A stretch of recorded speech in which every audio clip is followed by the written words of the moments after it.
Are you overwhelmed by your marketing? You're marketing your business, but where do you invest your time? There's so many different social media platforms, from Facebook, Instagram, Twitter, OnlyFans too, maybe, I don't know. I mean, you have your website with organic SEO and video content and blogs. There are so many options, it's overwhelming. So where do you invest your time?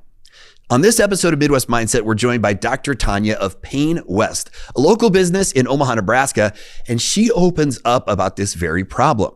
But the cool thing is, we're going to give you simple, practical, and effective ways to get your marketing into a place where it's actually manageable.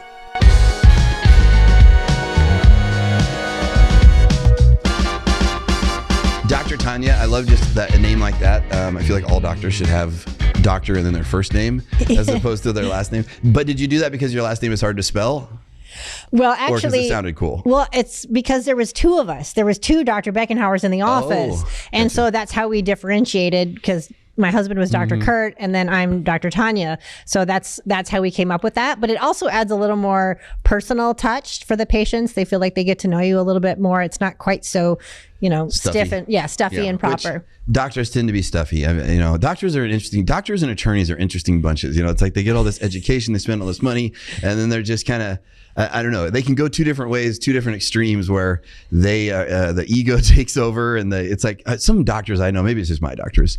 It's like they're living in this perpetual midlife crisis, and I can't really figure them out. It's probably due to all the documentation that's required. required. It's great to have you on the podcast, and today we're going to talk about what you mentioned. This in one of one of the biggest pain points that you're struggling with your business, with marketing, that is something that every business struggles with. So I'm glad you brought that up. I'm glad you had the courage to come share in this safe space here.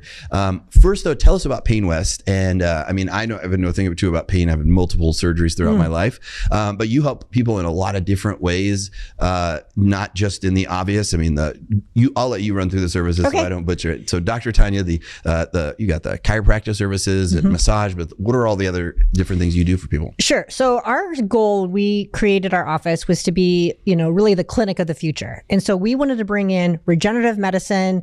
We want to bring in urgent care, spinal injections, chiropractic, physical therapy, and have it all in one location. So we can take care of everything from, sprained ankles to spinal injections, and give people an opportunity to get well and not just, continue taking a pill or continue getting a cortisone shot until, now I need a knee replacement. We actually wanted to help people get better, and having a team approach where you're having all these different types of doctors looking at the patient, all sitting around the table, discussing the patient.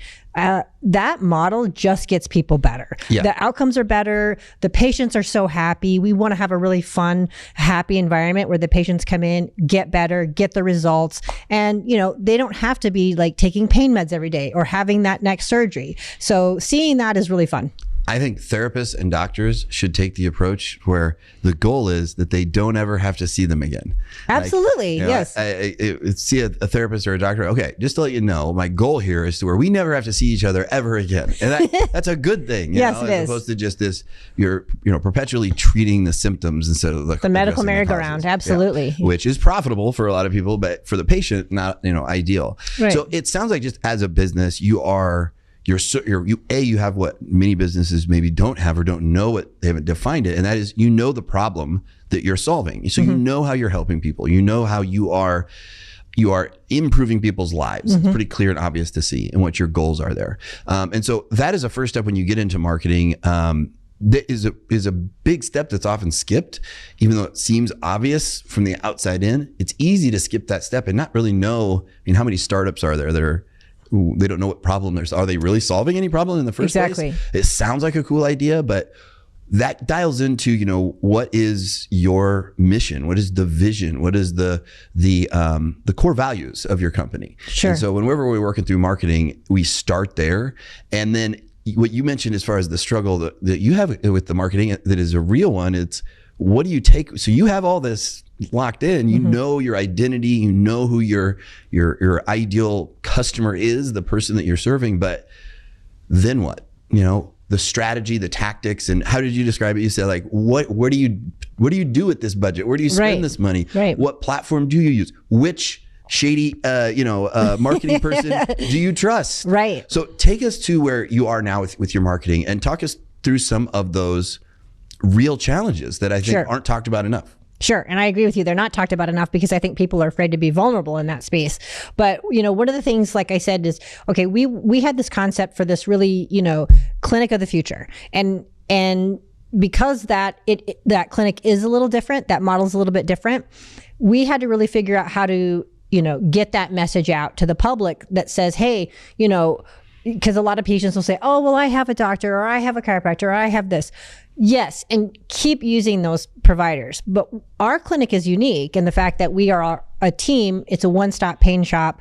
That's who we are. We're getting patients better in that aspect. But really having that 30-second elevator speech where you're telling people the mission, telling people the vision for who Pain West really is, that we had to figure out what that bridge would be. And so just getting that message out there that our clinic is unique, our clinic is different, our outcomes are better. Yeah. Give us a try. That whole message, getting that out, is probably one of our bigger challenges because, these models are like our office, they're all over the East and the West Coast. This is where medicine is going. But in Nebraska, we're not quite there yet.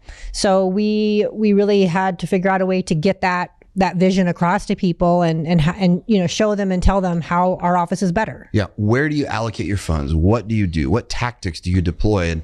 And not confusing tactics with strategy is another challenge. It's an easy mistake to make. People, if you ask them, what are you doing for your marketing? Well, we have a Facebook page. Like, well, Facebook is a tactic. Social media within a tactic. Social media is a tactic. That's not a strategy, and so what you're seeking here, it sounds like to me, is with your strategy, you have the challenge of we need to educate people on this because it's a new thing. It's a new concept, which is something we deal with a lot too with marketing, where similarly we have kind of a one-stop shop with services that we provide. Our approach, with our content box is different than how people approach. So we do have to be able to educate people. And the challenge is, how do you do that without losing people? Right. Because you will, if you're as soon as you start to educate somebody in your marketing or advertising, you've lost them. So how do you do that? And I'm curious how, because I want to share a couple things that I think would be very helpful for you and our listener. That is, how are you telling that story? How are you, when you are trying to get that message out? How do you approach it? And I want to think like on simple kind of basic terms. Okay. We know how most businesses sell. Here's all the great things about us. How do you approach it though? Well, I think one of the things that we have done a good job with is really showcasing a lot of our patients that have been through our treatment programs. And so we try to get a lot of different video testimonials from patients, written testimonials, showing people out there that, hey, this was a person that was scheduled for surgery, or this was a person that their wife drug him in here reluctantly. And now look, he's better. He's playing golf again, or, whatever the case may be. We just got a thank you letter or a thank you card from a patient who said, I have not been able to work for the past 4 years. And now because of Pain West, I'm able to apply to jobs and actually get out of the house and work. So everybody give Dr. Tanya a round of applause, because your approach though, maybe you stumbled on it, and that was a really weak applause by our studio. By yeah, the way. come on, guys. I was the only one who clapped. But it does deserve applause because you may not knew what you're doing at the time, like strategically in advance, but what you're doing is the key. So telling stories it's the oldest form of marketing, right? And with a story, you have some key basic components. You have a hero, you have a guide, and they have a problem they encounter. The guide provides a plan. Do this, and they're called to action. They highlight the stakes of what happens if you don't take this action, and then the outcome that you seek, which is a positive result. The mistake that's often made is businesses think they're the hero of the story. And what you've done is approached this how you should, where the customer is the hero. Absolutely. And so the customer is the hero, the business is the guide. And it's a tough pill to swallow to say that nobody cares about your business except for you. Your customers don't care about your business. They care about what your business can do for them. Exactly. How can your business improve their life? And so what you've done with your great job of like testimonials and showcasing examples is you've allowed people to see the end result in this for themselves. So that person has back pain. I have back pain, and look at them. Look what they did. They can that relate. could be me. And so you're painting this picture. You're showing them in very real terms what the end result of coming to you is. Absolutely. And so telling that story is I think you're doing that 100% correctly. So keep doing that. And then showing people what that end result is. Yes. We were just joking around about drug commercials in the before the recording here today, and how to most people they make no sense because it's just happy people frolicking in a field. You're like, well, what does this have to do with this type 2 diabetes? Yes. What they're doing is they're showing you this is what your life looks like when you don't have to worry about your type 2 diabetes. Exactly. Now, drug companies tend to do it in a more of a manipulative way, maybe for a higher profit margin, but that's a show for a whole nother day. That's a whole different show. We can do a whole podcast on that. You can do it for genuine reasons, where like you're helping people and for real, authentic motivation. Your intent is good. So you have your kind of basis, your basics, your foundation laid. The problem that run into that you mentioned is like, where do we go next with our tactics? Like, what do we choose? Like, tell us, like, has your been strategy to date? And we'll like kind of, you're gonna have to keep being vulnerable here. So okay, I appreciate that's okay. But what made you choose the social platform? What made you choose this tactic or not? And if you haven't chosen, if you're just like, we don't know really where to go with it, that's fine too. I think that's an answer in and of itself. Sure. So give us kind of a framework there of what led you there and where you're at right now with your tactics. Sure. So obviously, social media everyone has to be on social media. But we also had to dial down because we had to say which platforms are we able to do a good job with? Because if we're just saying, okay, we're going to be on this one and this one and this one, you can't do a good job on every platform. So we said, okay, we're going to pick the top 2, like whether it's Facebook or Instagram. Now we are looking at potentially TikTok, just to have just 2 or 3 that we kind of say, okay, we're going to do a great job with these. And what do people respond to? So a lot of the times, like you said, you kind of touched on the hero and the guide. I always use the example like a mechanic. Like, let's say I have a flat tire. I don't want to go into a mechanic or whomever and have them tell me all the great things about their shop and all the credentials that the guy has. How they can fix the tire. Yeah, that means nothing to me. Can you fix the tire? And we had to really change our mindset and say, okay, that's what the patient's looking for. I can say, here's all my credentials, here's all my postgraduate training. The patient doesn't care about that. All they care about is, can they fix my back? Yeah. That's it. Yep.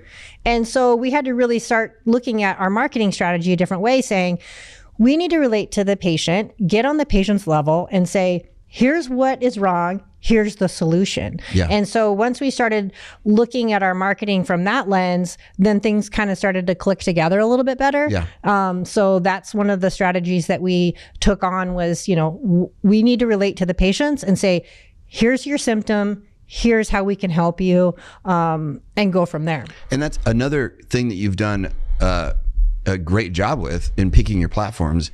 Another mistake we often see is that it's almost like a FOMO. We think we have to be on every channel.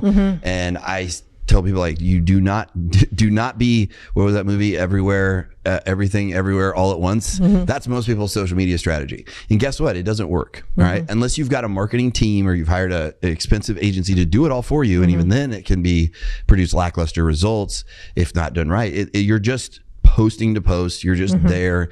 What most of the time happens is you have platforms that just become dead channels. They're not even active. And so then it's like having an empty storefront people walk into, and somebody reaches out to you on a platform you're not checking the messages on. Well, now you've just ruined that impression and your relationship, and they're not ever going to come back to you. It's like walking into a storefront and all the shelves are dusty and dirty. There's nobody behind the counter. Like, are you going to come back to that store? No. And instead, what you're doing is what I recommend is start with your primary channel, have a secondary channel, just start with one even. Do a great job with that one, dominate that one, get great results with that one, then add the next one. Right. You don't have to be posting everywhere. It's always, if you can just ask yourself the question, like, okay, what is the end result I'm trying to get out of this? Why am I on this channel? Can I, other than saying, well, everybody's on it, like, what is the true reason I'm on this particular social channel. And with yours, did you build out like an ideal customer, like a buyer's persona? Did you, for because you have different people, so you're going to have, but say 70% of your back patients are going to have usually at least 3 commonalities. And you can build kind of a persona that it doesn't alienate anybody outside of it, but at least gives you some focus. Did you go through that process with the persona at all? We have talked about who our number one demographic is, because just, being a business owner, that is something that people will ask you, like in the sales and marketing world. But, we do have such a diverse patient base that it is hard to kind of pinpoint, but, definitely I would say, and again, we see all different types of patients, but, definitely more of I'd say like a middle-aged female is probably the number one patient that walks through the door. Well, and here's a tip, and this will help. And this is one here that we think of like what's called a buyer's persona, ideal customer persona, like all the same thing, where you dial it in and you try and get, I say painfully specific, where it's uncomfortably specific. And you're like, you have to give them a name, a specific age. Basically, you describe them the way you would describe yourself. I mean, I wouldn't walk into the room and say, hi, I'm a male or female, 45 to 70 years old. I may or may not have kids. I mean, I would tell you how old I am, which I'm 27, if you were curious. Well, it's not funny, but no, 28, I can't lie. But you want to be specific. The reason is that's the only way you're going to resonate deeply with that specific individual, right? They need to feel like they are one in a million. This business was made just for them. That's when you build trust and you have a connection, a bond that's unbreakable for the lifespan of that customer. And so the thing is, though, it is intimidating. It feels counterintuitive because you say, well, I want to serve everybody. I've got a wide range of clients. Like I can't just pick one person. And the trick or the secret there is to not think of it as your entire strategy as one person. Each campaign has one person. So, that's good. For example, let's say you mentioned like a 42-year-old female who has back issues, played sports in college. You have a campaign built for them. So that means, they're probably on Facebook, maybe not so much TikTok. You can decide which channels they are. Like if you're a business to business company, you would want to leverage LinkedIn more than you would Facebook and Instagram, especially. YouTube, if you're education and informational content, YouTube would be your primary channel for that. But you can tailor campaigns specifically for them. And then you can create other personas. They say you have a 50-year-old male who also has back problems, but he's totally different. If I'm trying to target women who are pregnant, that's totally different than targeting women who are moms who've already had kids. Two different messages. And that's what I wanted to get into next is the 3 core elements of any campaign or any marketing strategy. And that would be who your ideal, your target market. So who is the specific person you're targeting here? And what is the specific message you want to deliver? And then what form of media, Facebook, it could be a blog article, could be a video, are you using to reach this person with your message? And so look at it like as campaigns. You can really specify it. The reason is that's going to resonate with people. It's going to be effective. It's going to work for those people. Sure, if I'm not a pregnant woman and I hear an ad, it's like, well, that's not for me. But there are other ads I can hear or other content that I can consume that is going to be for me. It's really smart. It's really going to work well. So that's it is intimidating. I say, who do you want to come into your business? Well, I want everyone. And when you say that, what you're really saying is, I want no one. Like no one is my cousin. Like, because we aren't serving everyone on the planet. So it's not really even true. Dialing it in individually, I think it just kind of helps that because it does feel counterintuitive, I'm sure. Right. I like that though. That's really smart. Yeah. Well, I mean, every now and then I have a good idea. Yeah. I just read lots of books, so I can't even take credit for it. So then how do you choose the different tactics that you deploy? And what are those tactics? Let's start with that. So like, I'm sure you're doing a lot of these things like, social media. Each channel can be its own tactic. You have video content, which, every social channel is a video platform anymore. You have your website content. So search engine optimization and having written content, video content to show up in those search results is basically what that is. And then other, like a podcast is what could be one. I mean, there's so many different tactics. You can do paid advertising. That's your search engine marketing. And so a lot of different ways that you can approach this, but does it feel to you like overwhelming? There are so many options and you feel like maybe all of these options, all of these social media channels could work, and you don't really do. Is it hard to pick and decide? Because I think that's what you mentioned early on. Like, that's the thing that's like, where do we invest our time and resources? Which one do we pick? We can't do all of them. It's not realistic. But which ones do we pick, though? Does that feel like resonate as a real challenge? It's a huge challenge because, as a business owner, and as a practicing doctor, like, I am seeing patients, I'm running the business, I'm doing all of this. And so I wear many hats in the practice on a day-to-day basis. And so marketing, I mean, that's a whole position in and of itself. So, and I'm not a professional marketer, so it's very challenging because you have all this stuff coming at you on a daily, weekly basis, and it seems like everything's changing all the time. You're dealing with the changes. I'm on Facebook primarily, and even just doing some of the advertisements on Facebook, in the past year, I've seen so many changes already just with, okay, how do we upload the videos? How do we do that? And it's constantly changing. So you have to stay on top of it all the time. Which is an impossible ask for you in your position. Yeah, it just is not realistic. I don't have full time for that. I mean, my husband Kurt is amazing at it. He's pretty. He's not just a pretty face. He's. I didn't want to say it. Because sometimes if I tell people their husband has a pretty face, then the relationship goes in a different direction, and it's like, what is happening? No.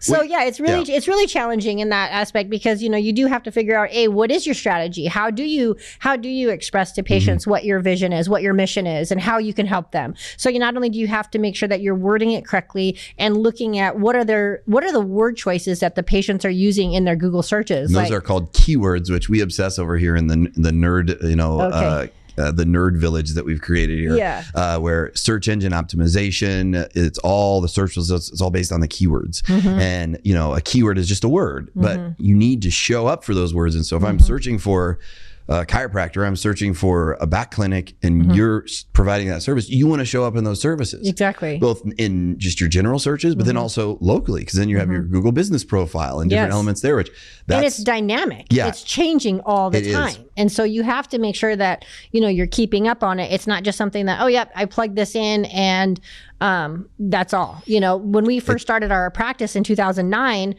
we were the top clinic every single way you looked at it. I mean, we were always number one. And then just through time, there's been other clinics and things like that have opened. And so, you have to stay on top of it because if you don't, then you're going to drop down. And marketing is fascinating. I mean, marketing to me, and I know I say this, I'm biased, but marketing is everything. It's impossible to grow a business without marketing the business. And you may think, well, no, I just have people that refer me, people know me. Well, that's called referral marketing. That's marketing. You're marketing yourself. Every day when we go out in life, we're marketing ourselves to other humans. We want to be friends. We want to have relationships. So we're presenting ourselves in a way that is going to build trust and create a relationship, right? So marketing is everything. Marketing is life. Exactly. However, even though it is the single biggest pain point in business, you cannot grow a business without it.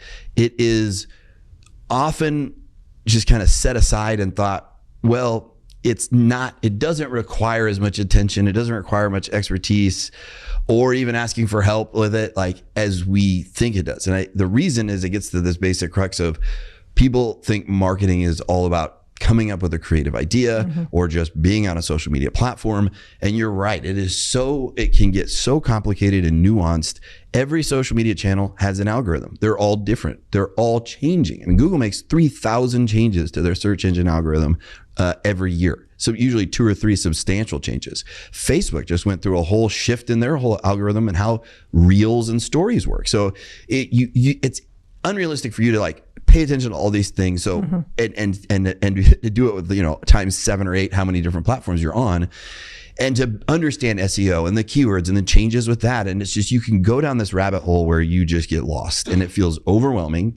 You throw your hands up, you quit. Most people, when I speak at conferences about this, I'll say, show of hands, how many people identify with this statement? I hate social media. And it's 90% of the room. They don't hate it because they don't like watching TikTok videos. They hate it because it is so challenging and overwhelming. And the only people that can seem to offer help are those who are the shady people that are just trying to take their money. And so who do you trust and what do you do? It's hard because I've lost a lot of money with these people that walk in the office and they just like I was saying, they just present this, pretty package of all the stuff that they can do. And you just are like, okay, well, I'm really busy. Marketing isn't what I do. So I'm just going to trust you. And then they drop the ball. The running joke is that you should hire a new SEO company about every 6 months, because like that's about the return you're going to get. That's when you hit kind of the peak and then they start to phone it in.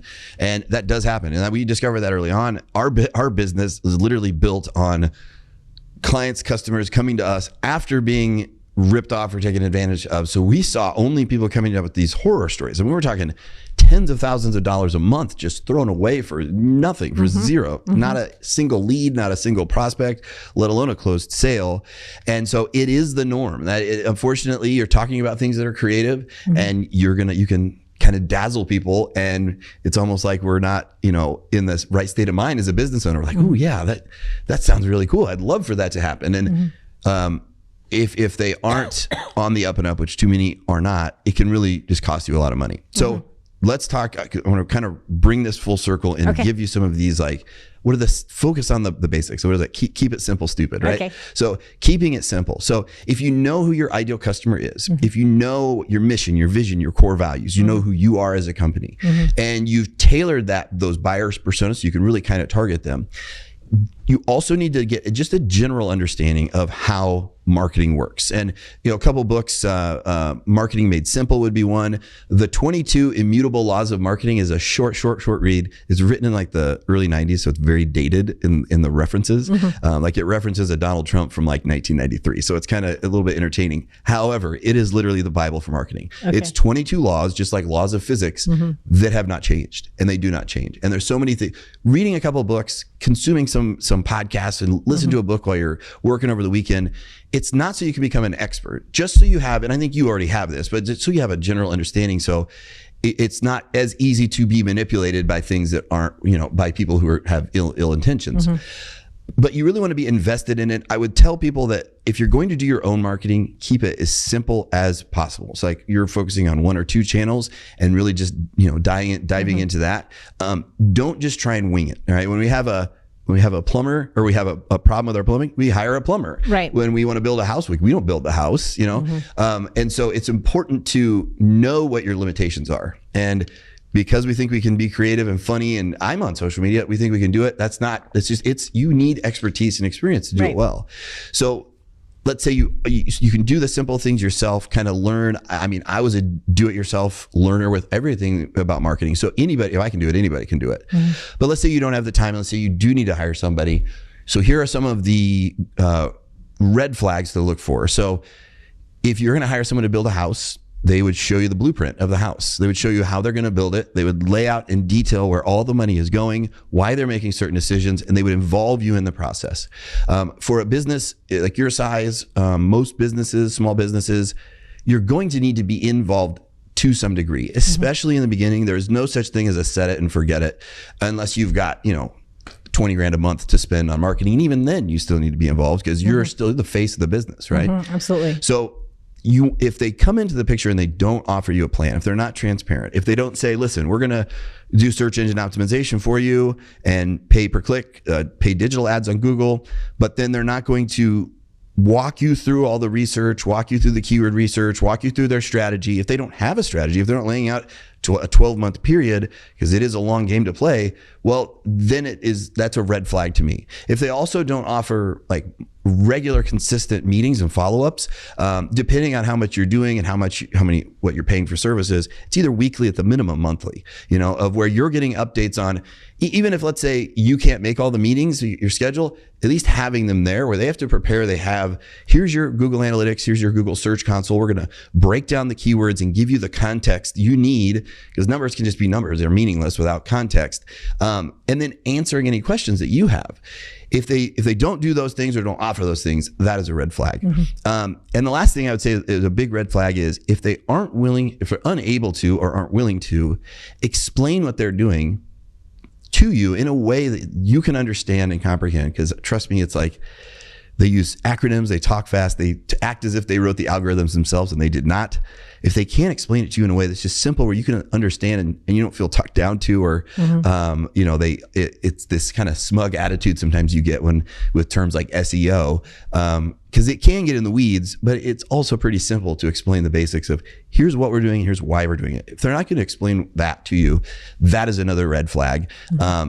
It is possible, and I think we've seen you as a proof of success here, that you can do it yourself. You can do it as a team, but you can also avoid getting kind of taken advantage of too. And I've had both. Yeah. So do any of those things, do you feel like, does that resonate, those red flags, with maybe what you've seen in those not so positive situations? And does that help kind of frame how you move forward with what you do for yourself and what you do with, any other marketers that you work with?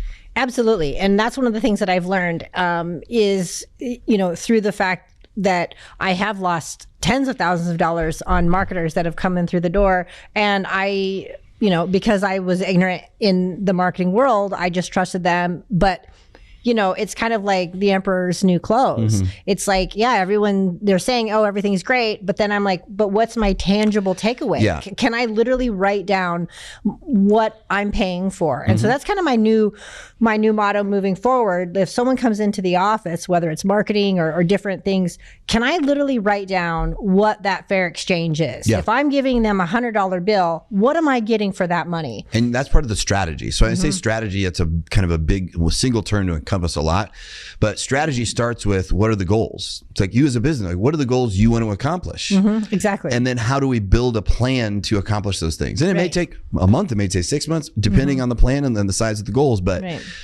it's easy to get into situations where a business doesn't really know what they want. They don't know their goals, so then they don't share them. The marketing agency doesn't ask for them, and the marketing agency is going to be taking the money and they're doing their thing. And we can spin the analytics, like social media especially. I can show you how everything is, just rainbows and lollipops. But if it's not, your leads, qualified leads and sales, your conversions, that's all that really matters in the end. And, knowing what the lifetime acquisition cost of a new client, like how much does it cost to get a new client? And then how much money do we make over their lifetime? And then those are things that anybody can kind of do and figure out, but I think they seem daunting. They seem intimidating. And so maybe we avoid them. But that sounds like is something you're doing now that I would encourage you to keep doing, because that's going to be the difference maker. That's how you hold people accountable. Right. Yeah. Because I've had marketers like that were on the payroll, that were in the office working. And, I'd say, okay, well, let's just kind of sit down and see how things are going. And they'd say, oh, yeah, look at this ad I put out, got thousands of impressions on Facebook. Okay, well, that's great. But that didn't turn into one phone call. Yeah. So it's like, you have to have some sort of metric to say, okay, if we're going to have this much in ad spend, I need to have a patient walk through the door or in order to spend that. Even because you're going to have, there's a lot of pivots and there's a lot of learning. So you may have an ad that maybe it got a lot of impressions, a lot of views, but it didn't get the clicks to your website. So that doesn't mean you just throw in the towel. The answer should have been, let's pivot. Let's figure out why. Like, obviously we hit a lot of people who were interested in watching that. Why didn't they click on the link? So it could be, hey, maybe there was the incentive to click on that link wasn't as strong as we thought it was. Right. Maybe those who clicked on the link and they went to the page, but they didn't actually submit the form. Right. Maybe it's the language or how we have the page constructed. So you do need to collect the data and make pivots. That's just how it works. And you're always going to be making pivots. Nothing is ever perfect and you just leave it as it is. Right. But you're right. Metrics and having KPIs that's you can't accomplish anything anywhere with that. It's just such an important component for not just marketing, but every aspect of business. Right. So, well, Dr. Tanya, I enjoyed our conversation today. And it sounds like you're doing a lot of really impressive things that I honestly don't see with a lot of business owners in your position. So I think, through the good times and the bad times, the money gained and the money lost with your marketing over the years. Overall, though, I think a lot of the success you've had is due to your attention to detail and focus on what you're doing with your marketing. So I think good job for that. We'll do one more round of applause for this. There we got. Thank you. Your husband didn't clap though. I know. I noticed that. I looked over. He wasn't clapping either. Yeah. Okay. I'll let you two work that out on your own. I don't want to get caught in the middle of that. Well, thank you so much. Appreciate you having me on the podcast.